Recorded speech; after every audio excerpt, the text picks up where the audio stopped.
நான் படாத வேதனைலாம் யாரும் பட்டிருக்க மாட்டாங்க. பட் அதை தாண்டி எல்லாத்தையும் நானே வில் பவரில் நானே ஸ்டடி பண்ணி, நானே என்னை நானே தேத்திக்கிட்டு, நீங்கள் சொன்ன மாதிரி தான் ஃபீனிக்ஸ் வர மாதிரி தான்.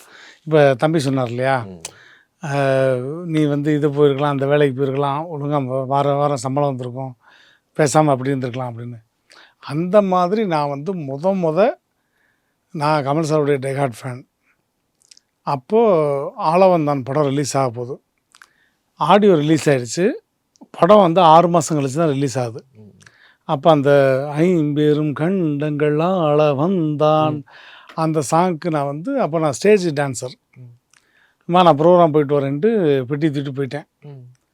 போயிட்டு வரும்போது மொட்டை அடிச்சுட்டு வீட்டுக்கு வந்தேன். என்னை வீட்டில் செருப்பால் அடித்தாங்க. ஆமாம், அடித்து வெளியே போய் எவன் வீட்டில் இலை விழுந்துருக்குன்னு மொட்டை அடிச்சுட்டு வந்திருக்க? இல்லைம்மா, கமல் சார் மொட்டை அடிச்சிருந்தாரு, அதெல்லாம் அடித்தேன்.